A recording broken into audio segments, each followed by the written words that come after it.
To this week's show. Coming up, we've got an adventure of epic proportions as we head to Pakistan and the Himalayan mountains, where a group of kayakers will try to tackle the River Indus. Then we return to Auckland, New Zealand for our second report from the Louis Vuitton Pacific Series, where the world's best match racers are trying to qualify for the quarter-finals.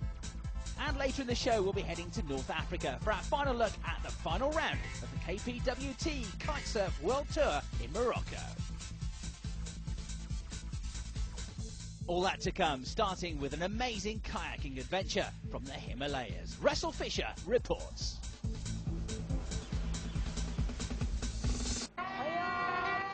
Violent waves on a river crash against each other. A man stands on a high rock overlooking the rippling water below. 3 kayakers make their way down a calm river between mountains. Other kayakers and their equipment. A local man and a boy wash clothes in the river. Yes, it's been my plan for many, many years to paddle the Indus River. On a globe, Pakistan is framed to show its location. A very good friend of mine went mountaineering in Nanga Parbat last year in 2006. On his way back, he drove along the Indus all the time, and he told me it looked absolutely amazing. He said it's great wild water and that Pakistan is a fantastic country for travelling.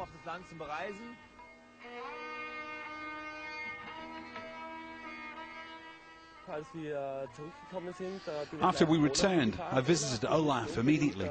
I said, Olaf, we definitely have to go to Pakistan. We have to go to the Indus. It's a huge river and we've just got to ride it. And then we both looked for information. We asked around, and that's where we heard of the Rundus Gorge.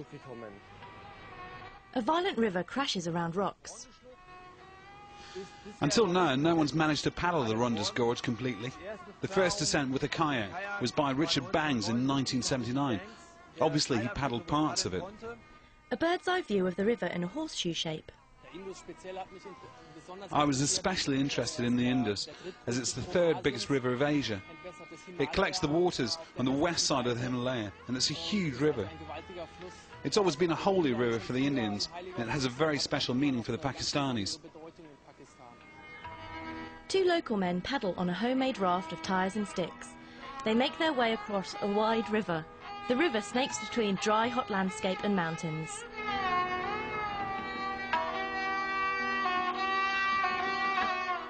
The locals call the Indus River the Lion River, as it's so dangerous and powerful, especially in summertime, when the water level rises so much. Then many people are killed by the sheer volume of water. The motto of our expedition is Taming the Lion, which means that we want to tame the Lion River. We want to be the first to completely ride through the Rundus Gorge. The 2 kayakers sit on the riverbank discussing and pointing. The water is fast and violent.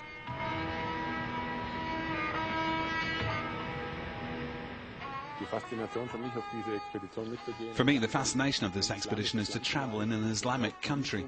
You need a special visa to come here. You have to get permission from the government to do what we want to do here. And then, of course, there's the landscape, which is just so impressive. Here in Pakistan alone, there's 5 mountains over 8,000 metres, and even more. There are nearly 100 mountains of over 7,000 metres. That's the backdrop for the Indus, where it works its way down to the Indian Ocean.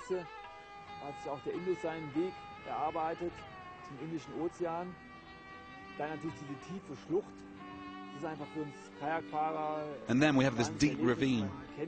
For us paddlers, it's really a crazy feeling to ride into a canyon, and in addition it's an athletic challenge to do a first descent for sure. The 2 men carry their kayaks down to the river, then set off.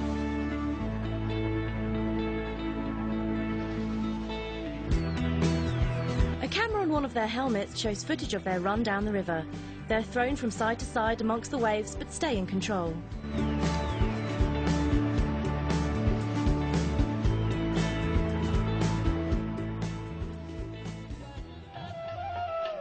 Next, 4 men carry kayaks, a long, flat landscape beside a winding river. Das ist alles wie ein Traum hier. Everything here is like in a dream. The mountains are so gigantic. It's a huge river valley, and I'm very excited to put our boats on the Indus for the first time. I'm very pleased that we can now drop into the river, and I'm really excited to see the Rondu Gorge. They set off down the river using their oars to guide them and push themselves forward. Helmet camera footage shows the water splash up and over one of the kayaks.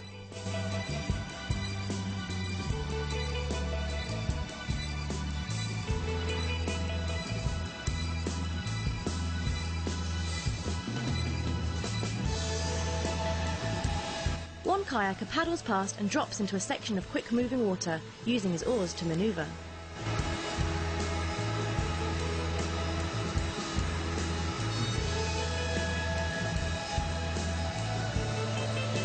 He moves quickly past large rocks. He then climbs onto one of the rocks.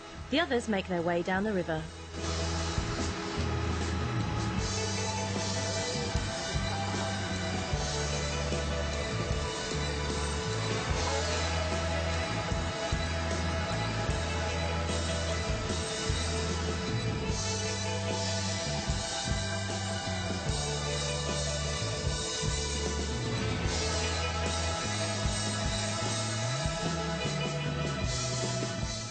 One man hangs up equipment to dry, and all four sit together as the sun sets. Ja, wir sind gestern am Skadu-Becken eingestiegen und ich muss sagen, Yes, we started at the Skadu Basin yesterday, and I have to admit that we've been quite wrong with our expectations about the water volume. The volumes are just gigantic. We rode so many cataracts, you wouldn't find anything like it in Europe.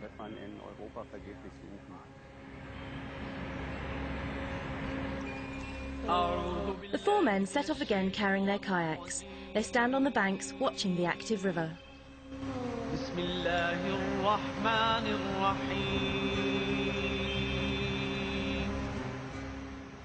Nun ist der zweite Tag am Indus.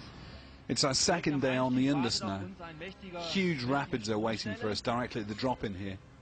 We had underestimated the water volume before we came here. Everything is much more massive than we thought. Sometimes we feel like a match in a toilet flush. A kayaker turns over in the water and struggles to get upright again. Once he does, he carries on down the river.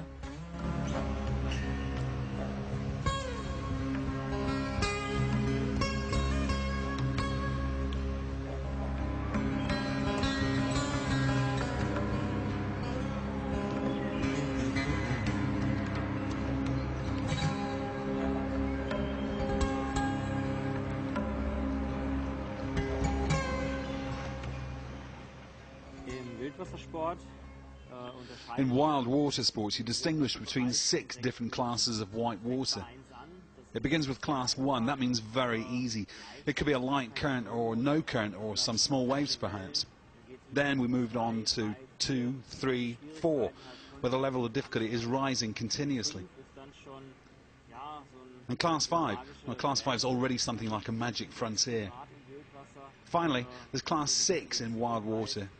And its definition goes like this: well, actually you can't ride it, you can only perhaps ride it at the risk of your life. Apart from that, you only distinguish between the kind of wild water. Some sections may be technically very difficult, but there may not be a great volume of water to deal with, just the obstacles themselves. Or it may be the other extreme, when the volume of water itself and the violence of it are the problem. If it's forceful water, like mainly here in Pakistan, the difficulty is to get out of the way of the really big rollers. You have to be extremely safe when you sit in the boat, and the Eskimo roll has to work every time. It's very, very dangerous if you have to swim in rivers like this. Helmet camera footage shows a kayaker making his way down the violent river as waves crash around him.